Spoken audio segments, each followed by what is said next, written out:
One thing that is very Japanese about dating in Japan, which is kokuhaku or confession of love. Kokuhaku is kind of propose to a woman before marriage. Let's say you say something like, I like you and I want you to be my girlfriend. And it happens quite like early on the relationship. I prefer naturally because kokuhaku propose is very embarrassing. Because Japanese people tend to define the relationship quite soon. And otherwise, they will be kind of quite uncomfortable.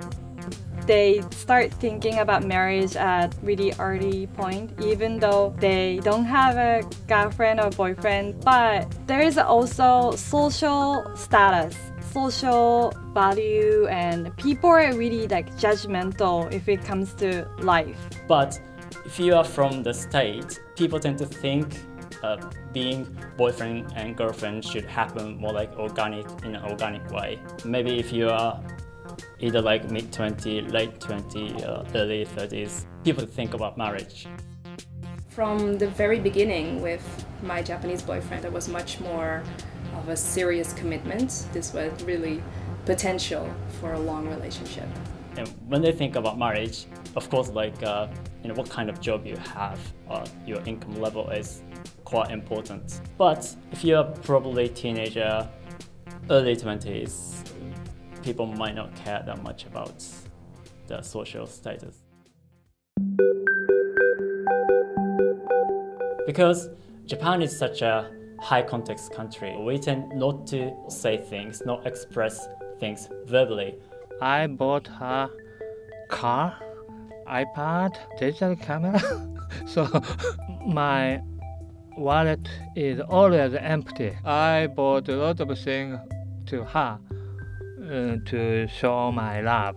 And we just do things like cooking for each other and just simple acts of affection by which we show how we feel for each other. Western culture, people will say how you like, how much you love. Our culture, we don't really tell our feelings to other people. Probably is a big thing, not being able to communicate. So the way to show them, I guess, is through actions. They want partner to understand without saying it. If they cannot really feel that, maybe it's the end of the relationship. It's true that I am more direct about my feelings and I instantly show if I am sad or stressed or angry, because I can't really put a veil on my emotions, but he can. One of the common problems I hear from Western women who date Japanese men is that the Japanese men don't express their feelings or emotions or opinions, verbally. My boyfriend definitely says, I love you. We say it to each other on a daily basis and he's not shy about it. We've also talked a lot about feelings and how to show them. I don't think Japanese men, enjoy arguing or like confrontation in general. We've had indeed some fights. He realizes that if he doesn't show his anger or any other emotion, that I can't tell what is going on in his mind. I think what they look for in a relationship is to find someone they are comfortable with.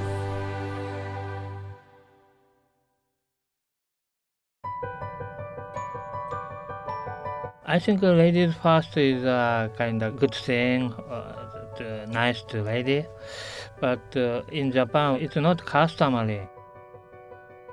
I think there are definitely Japanese gentlemen. On this first date, very nice place.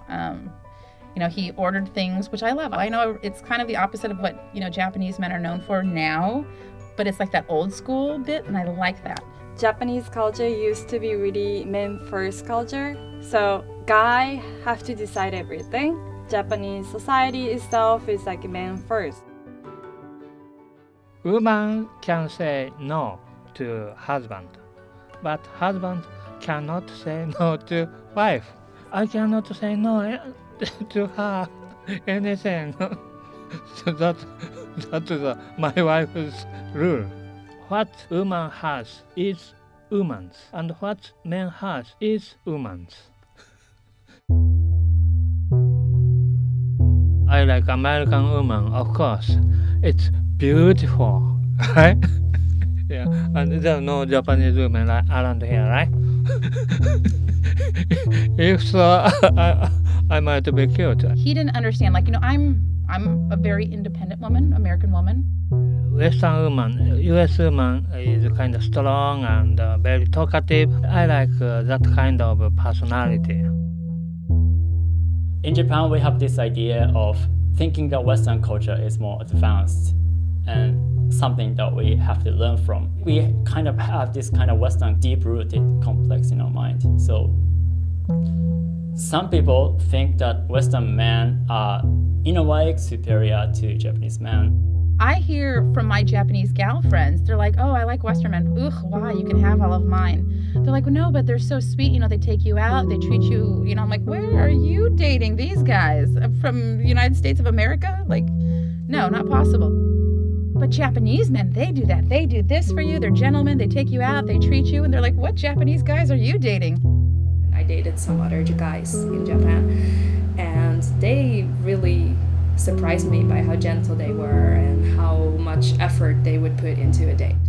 Lord knows I've dated jerks. Not necessarily in Japan. They tend to be nicer. But, I'm like, okay, let's do a nice guy. I had been watching dramas. I secretly had those dreams that they might be that way. I have been attracted to Japanese men since high school or university. I was curious to see if Japanese guys were as cool as I imagined.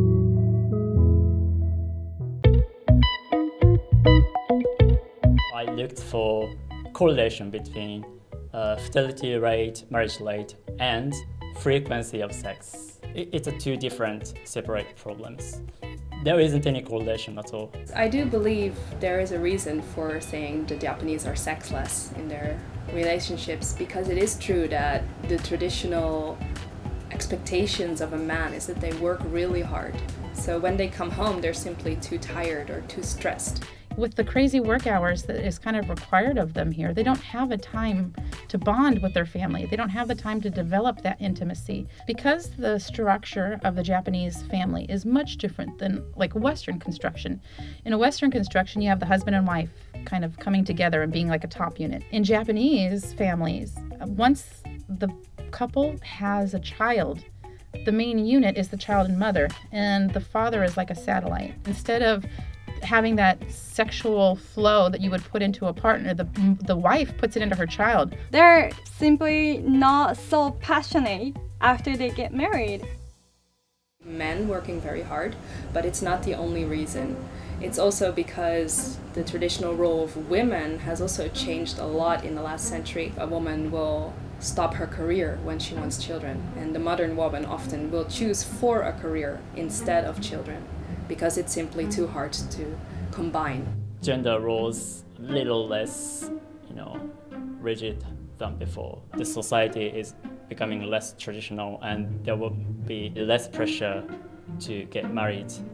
Women have more freedom as well in partner choice, and the same goes for having options for work.